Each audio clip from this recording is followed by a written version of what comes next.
Je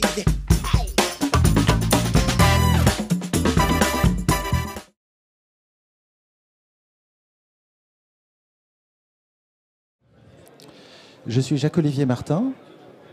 Je suis élu depuis 2020 dans l'équipe de Christophe Béchu, à l'époque où il était encore maire d'Angers, adjoint à la voirie, aux bâtiments et aux travaux. Et actuellement, vous allez voir qu'on ne manque pas de travaux sur la commune d'Angers, mais avec des objectifs que nous allons essayer, que je vais essayer de vous présenter dans leur cohérence et dans leur logique. Une logique liée à la ville, une logique liée à la vie et une logique liée aux enjeux qui nous obligent aujourd'hui, bien évidemment. On va parler spécifiquement d'un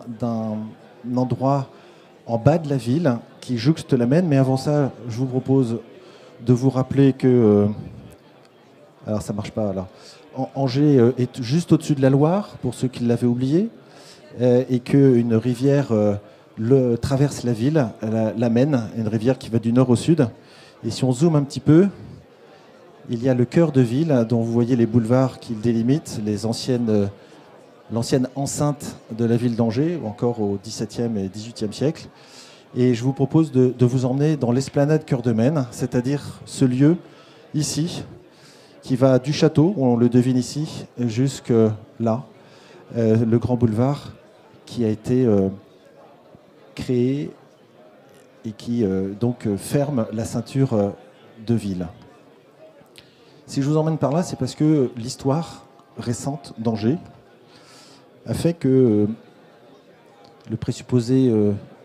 de la voiture, l'importance des liens de communication ont fait que le long de la Maine, à partir des années 70-75, l'espace a été grandement donné, offert à la voiture et aux déplacements motorisés avec une autoroute urbaine dont vous avez ici une photo aérienne de 2016, donc encore fort récente, c'est-à-dire quasiment 50 ans après l'installation de cette autoroute, et qui a fait que Angers et les Angevins ont été pour une part privés de leur accès à la Maine, avec tout l'imaginaire que ça peut représenter que de pouvoir accéder à l'eau, se rapprocher des berges et s'évader de l'urbain en étant au plus proche d'une rivière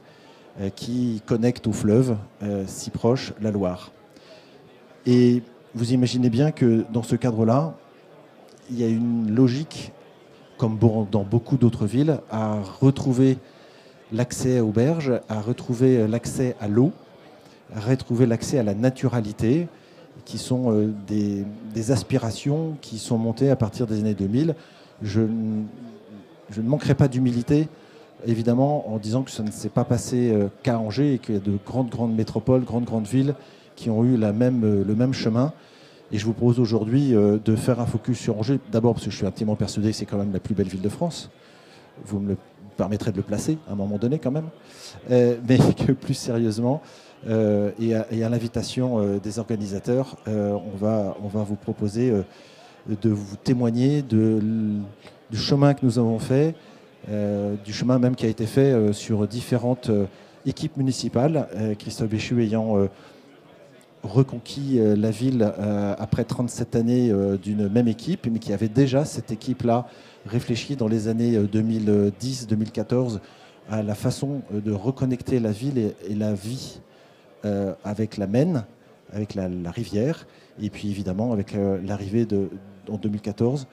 ce projet a été un peu remodelé, mais dans un esprit qui a été maintenu. Donc, je vous disais 2016, on est avant le démarrage des travaux, on est sur une voie urbaine dont vous avez ici une perspective qui vous donne toute la fracture qu'elle représentait entre la ville et la rivière, même si la voie a été apaisée petit à petit, qu'elle est passée de 110 à 90, de 90 à 70, puis 50, mais néanmoins, indéniablement, on avait quelque chose qui fracturait la ville. Et puis, comme ce n'était pas suffisant, eh bien, dans les bordures de cette fracture, il y avait 250 places de parking sur différentes places de ville, même si elles étaient arborées, qui faisait que nous étions dans un lieu qui était dédié à la voiture, alors que jusqu'aux années 50-60, c'était un lieu qui était dédié encore à la flânerie, où il y avait des quartiers historiques, et encore bien avant, c'était un lieu où on accédait justement à la Maine, ne serait-ce qu'avec des bateaux lavoirs, ne serait-ce qu'avec des péniches pour aller pêcher ou pour toute une activité économique sur le bord de Maine. On ne va pas refaire le passé, on ne va pas tirer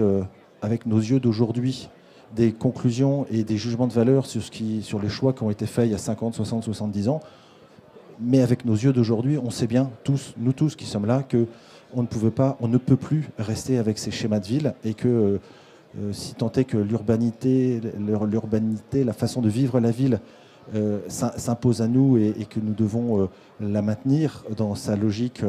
de concentration humaine, économique, de logement, etc., il faut se retrouver certains équilibres dans ces espaces. Donc l'idée qui est apparue, ça a été de travailler sur ce bord de ville, comme je vous le disais. Je ne sais plus ce que j'ai là. Oui, c'est ça. Donc ça, c'est les premiers travaux. Mais avant ça, on va revenir un petit peu en arrière. Pardon pour le mal au cœur. Parce qu'en fait, dans ma présentation, je suis désolé, mais il manque une slide. Donc je vais la faire, je vais l'inventer devant vous. Je m'en suis rendu compte dans le TGV hier soir. Parce que j'ai envie de vous expliquer quelle a été la logique qui a mené